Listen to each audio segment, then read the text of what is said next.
Welcome back. You're watching Live from Paris on France 24. It's time to find out what's making waves in the French media. Joining us for that is Olivia Salazar-Winspear with tonight's Media Watch. Hi there, Olivia. Hi. Now, we're starting with a bit of controversy surrounding a member of the government, Pierre Lelouch. He's the Secretary of State for Trade. Bit of a problem with his cleaning lady. She hasn't got the right papers. He's got a staff problem. This is a story uncovered by Libération, the French daily, left-leaning, remember.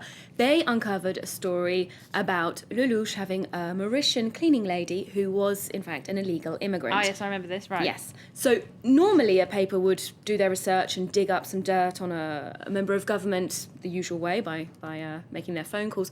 However, this was a very easy job for Libération because they found this woman in a documentary. I'm just going to show you the Canal Plus documentary about illegal workers. She was anonymous. She starred in it. Oh, right. She starred in it. Well, I wouldn't say starred, but she was interviewed and she talked about the fact that she worked for a minister, that she was from Mauritius, and she was paid in cash because her situation still hadn't been regularised by the immigration authorities. Now, this was aired about 2 weeks ago. Lelouch recognised himself as the employer in this documentary, and the papers got hold of the story. The funny thing is, the following day, the 3rd of April, she had her immigration papers rubber stamped and she was all validated. And she lost her job, presumably. I'm not sure about her employment status. I mean, technically she can work now because she is legal in France. Right. She has what's called a carte But de I doubt her séjour. boss will be very pleased with her doing television The problem interviews. is that what the article infers is that her application for French citizenship or residency or a work permit was pushed through because of who she was working for, and that he pulled some strings 24 hours after this programme aired. I don't think that's the same situation for everyone working in France. I'm sure it doesn't go through in a day, as from my experience of French administration. and Lelouch, of course, has said, I never knew that she was an illegal immigrant. I thought her papers were all correct when I employed her, although he did fail to check. The article in Libération, the original article, does infer that he might have known as early as 2009 because he's believed to have asked Eric Besson, the then immigration minister, to try and get her application moving along a little bit quicker than it would have been, but he didn't do that. So for at least 2 years, she was in the country, possibly working, being paid in cash, possibly in Pierre Lelouch's house.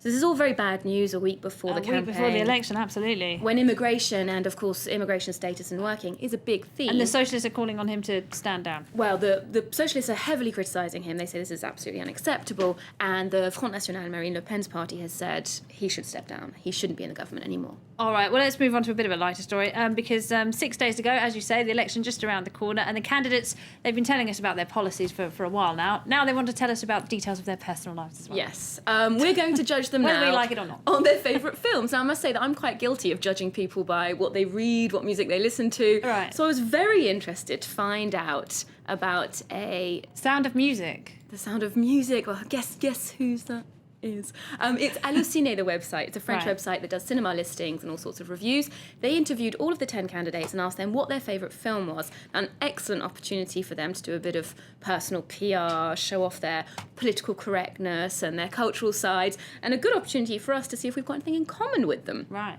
Now, I was very surprised to see that Eva Joly and me share a favourite film, Ah, which what is it? The Godfather. Right, oh. Not bit of terribly gangster feminist, action. which I was quite surprised Yeah. at.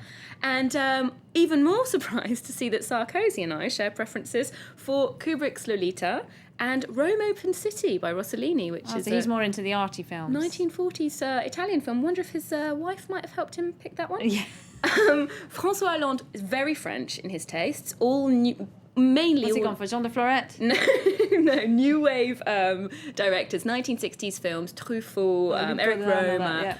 Marine Le Pen, unsurprisingly, goes for epics like Gladiator, Braveheart with the memorable battle scenes. It's all very, rousing. Right. And she likes The Silence of the Lambs as well. Marine Le Pen does. Marine Le Pen Oh, dear. does. Not a very cheerful film, but the Sound of Music, as you saw at the beginning there, that's François Bayle's favourite film. That's an embarrassing choice, isn't I it? know, going back to his rural roots, but I think it's not very cool. Bit of a mum choice. I think it's my mum's So favourite who do you film. think came off best in all of that then? Well, I think Sarkozy's list was very well edited. It had enough French titles in there to seem, loyal to the French cinema industry, Right. but enough kind of cool, classic foreign films to look like he had a perfect cultural dossier. And do we think the candidates have actually seen the films, or do we think they've done a bit of market research and found out which is likely to make them the most popular? Oh, I don't know. I think Natalie. Nathalie Arthaud didn't lie because she named Chicken Run by the makers of Wallace and Gromit, saying that it was just very funny.